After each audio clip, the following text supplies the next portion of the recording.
Thanks for being here. I'm Matthew from Loopring. I was going to talk about financial market utilities and how DEXs are kind of becoming the equivalent on Ethereum. But I'm going to just kind of go through the most interesting parts because I'm sure everybody is eager to get outside and stuff like that. But so, just a bit of background. Loopring is a protocol for non-custodial, high-performance, order book-based exchanges. It used to be enough to just say a DEX protocol, but now we all know the nuances and the subtleties and the differences. So we really focus on building the infrastructure for order book, kind of high-performance trading, where market makers and algos come in and trade, go in and out, placing their limit orders quickly and cost-effectively. We've been around for 2 years, a bit over 2 years. We're mostly based in Shanghai. I'm in Montreal, but we're primarily based in Shanghai and Shenzhen. I do business stuff for Loopring. I'm one of the only non-engineers on the team, but getting increasingly technical, which I enjoy, and hopefully we'll get into that towards the end.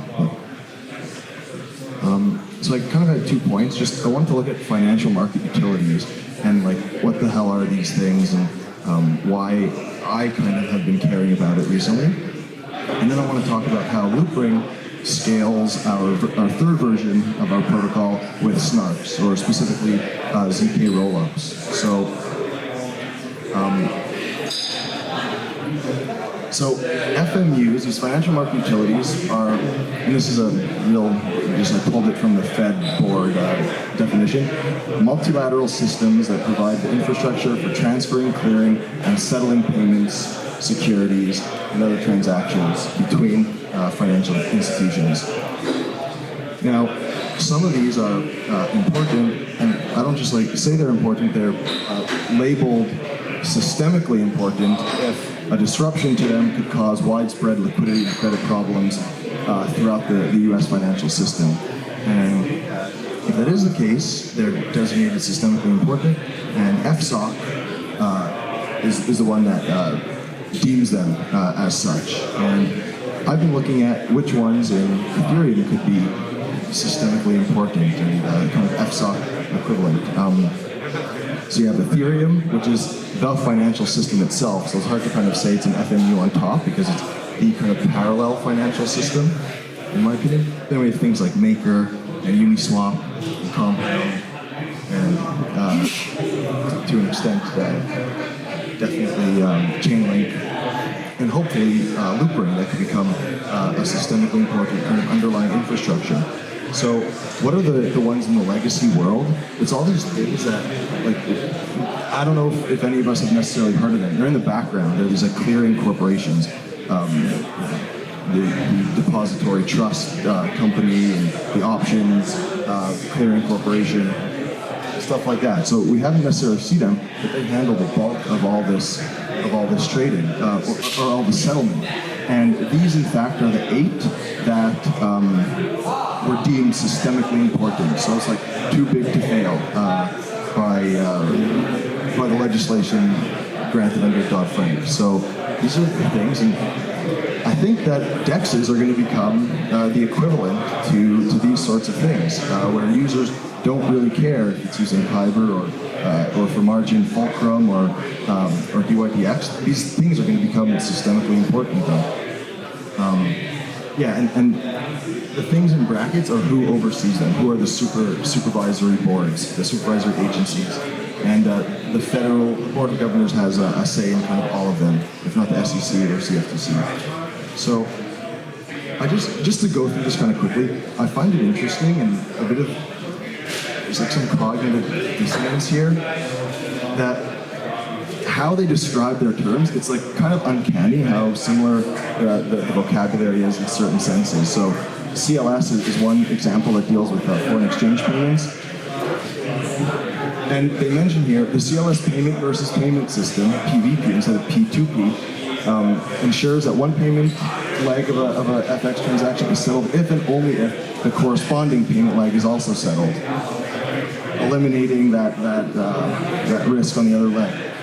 We would call that like atomicity in our terms, right? Like we do that by design. That's not something that's like a kind of high-level feature. We always offer that, right? Ethereum-based protocols.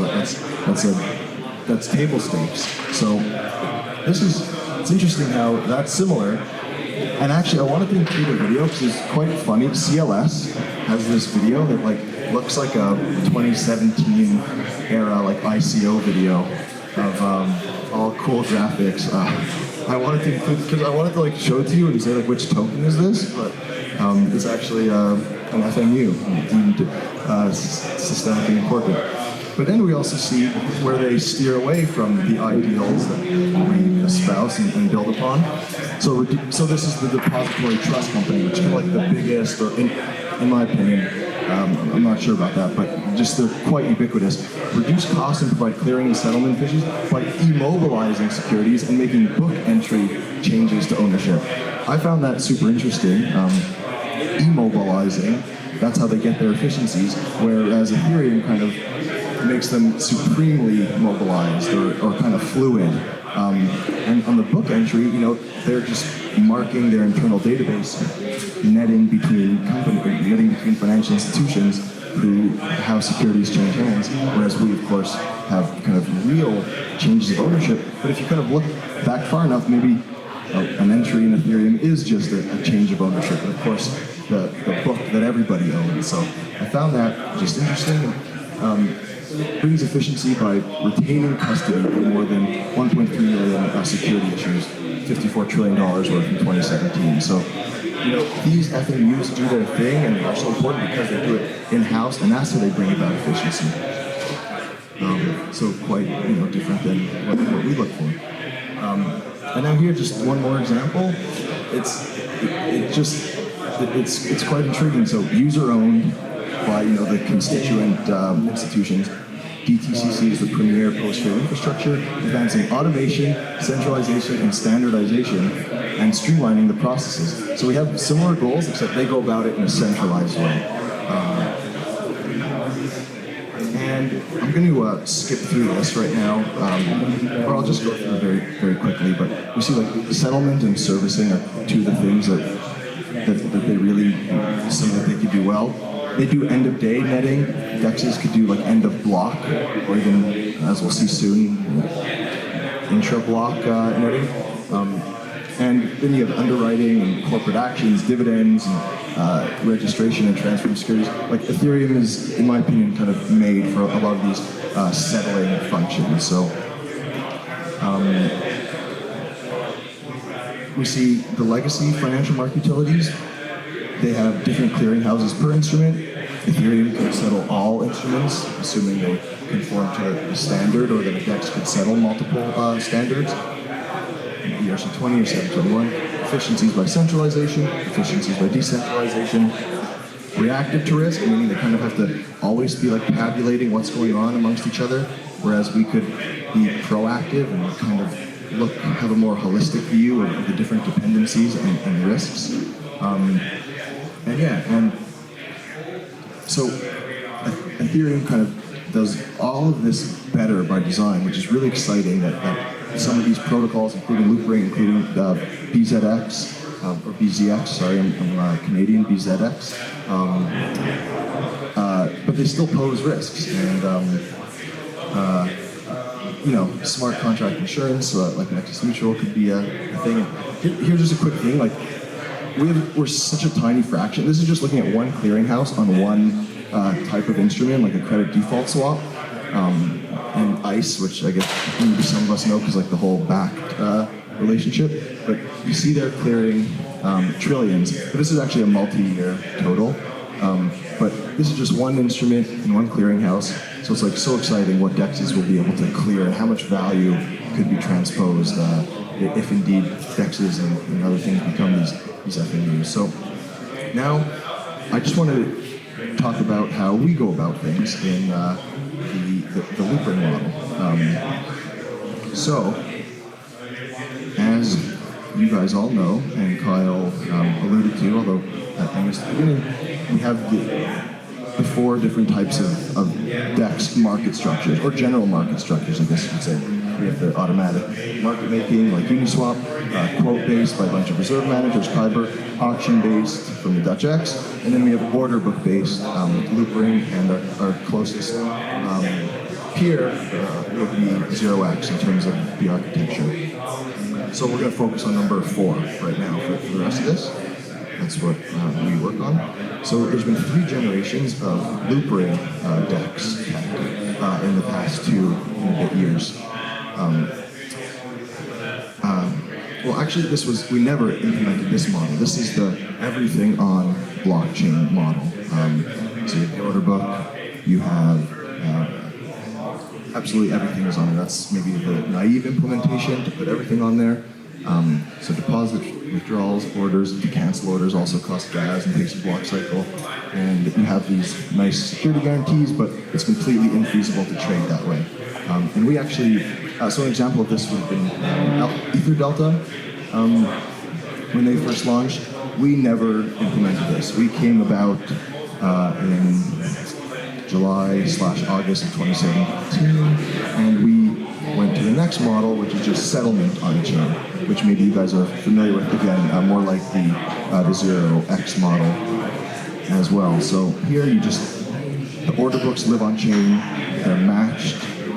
The order books live off-chain, they're matched off-chain. Cancellations could happen off-chain, but you see there's an asterisk because you have to actually trust the order book that they're removing your order from the order book and not kind of maliciously filling it. So to really cancel it, you have to fill it yourself or kind of null it yourself. And again, so this is what we first implemented. This was Loopring version 1, and you have the same security guarantees, a bit better throughput, and a bit better cost, but still it's completely infeasible. It's kind of crazy to me to think that how far we've come, as you'll see. Maybe I'm saying that a bit preemptively, but this was our first implementation. Now, however, for the past year, we've been working on just proof on chain, or ZK rollups. And in this model, we do everything off chain as much as possible. So similar to the last version where order books are off-chain and matching is off-chain, here we even settle things off-chain, and then we just take a whole bunch of these settlements, prove them in a circuit, in a zero-knowledge proof. We use snarks, and we submit just the proof on-chain to be verified by our smart contract, which simply verifies that proof. That's all the smart contract does.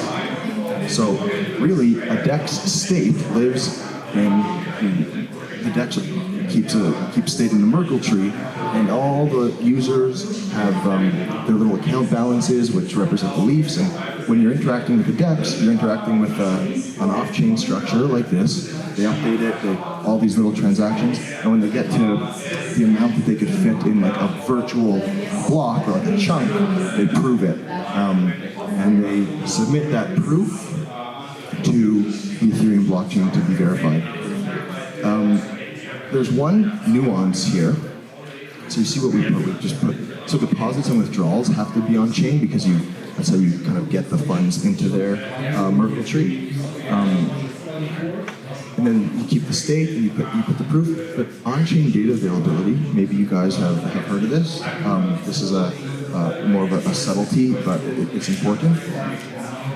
The on-chain data availability means instead of just submitting the proof, we also submit the delta of the Merkle roots along with that commitment.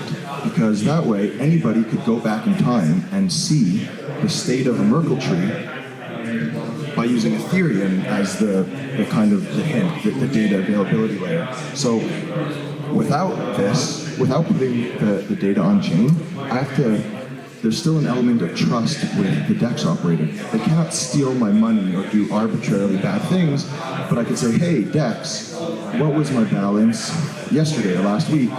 And they could be like, they could just, for some reason, refuse it, or they could be offline, and I can't reconstruct the Merkle tree at some point in time, which means I can't, first of all, for auditability, but that means potentially I can't retrieve my money. They can't steal it, but also they might just kind of withhold it. So with on-chain data availability, by always putting the delta of the Merkle roots, I could always kind of sequentially build the state.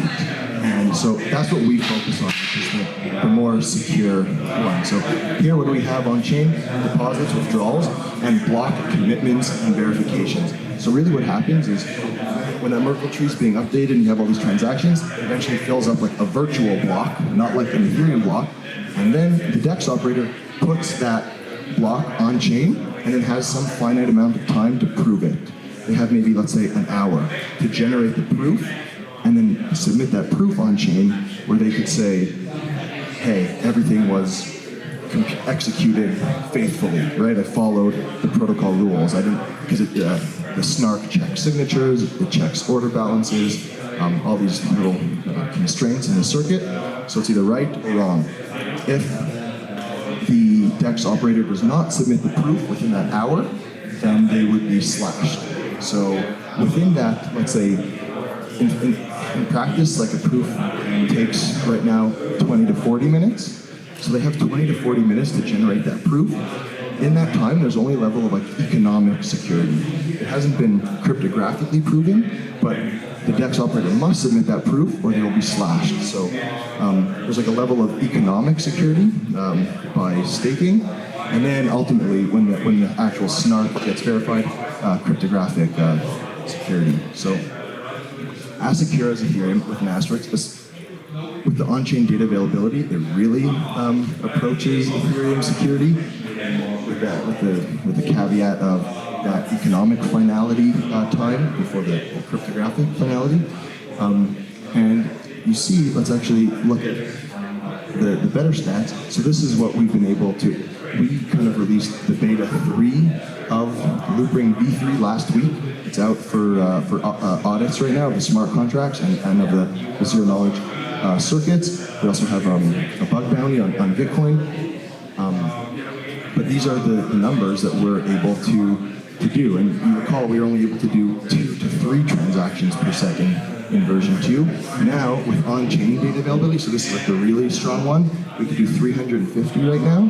And after Istanbul, because of EIP 2028 with the gas cost reduction for call data, about by a factor of 4, if I'm not mistaken, we'll be able to do 1,400 with on-chain data availability. If we relax that constraint, you could see we could do a lot more, but we're more inclined to follow the extra secure way, because we actually believe that 1,400 transactions per second will be more than enough, given current DEX activity.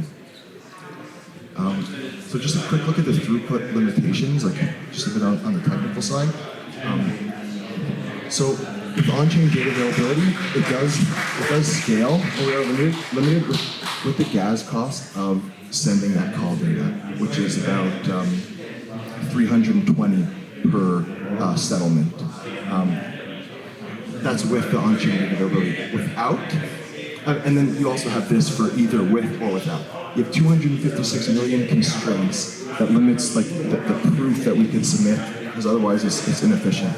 And this number comes from the fact that with alt 126, or it's over my head to be honest, but just speaking with our developers, basically 2 to the power of 28 constraints is what we have to fit in. That's like our max virtual block size is limited by that. And as you see, we call it a ring settlement. It comes from a legacy version. Uses 68,000 constraints. So 68 into that's how we get about like 4,000 settlements in a virtual block to be submitted to Ethereum. But actually committing and verifying the proof costs only 350 gas, which will again be reduced after Istanbul. So those are like the factors we contend with. And just doing a quick bit of math here, and let's just pop up after Istanbul for more. So we see here, and again, I'm just going to focus on the with data availability, the stronger security case. it'll be 385 gas per trade if we just pop in a few numbers that I calculated before. So we have, 0.0004 cents, much cheaper without the data availability. Then you do have the off-chain proof generation cost to crank, to actually generate that proof on AWS. Of course, you could spin up more servers, so it's like it's an exercise in operating for time and cost. This is like trying to prove it within 20 to 40 minutes. Again, I can't remember which one. 20 to 40 minutes. That's the cost. If we want to do it quicker, we could spin up more servers, but it'll be more costly. So this is a cost to settle a trade, whereas in the old way, it used to be 33 cents. Here we have less than 1/1000, or about 1/1000. So that's where we're at now. You can see how many trades we'll be able to settle in a day. This is Istanbul numbers. But even without that, it's 1/4 of that, so it's still pretty good. And that's why we're really excited, and we find DEXs will be commercially feasible, order book-based performing DEXs.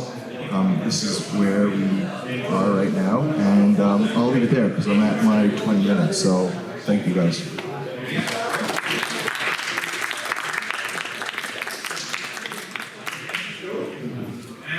Any questions?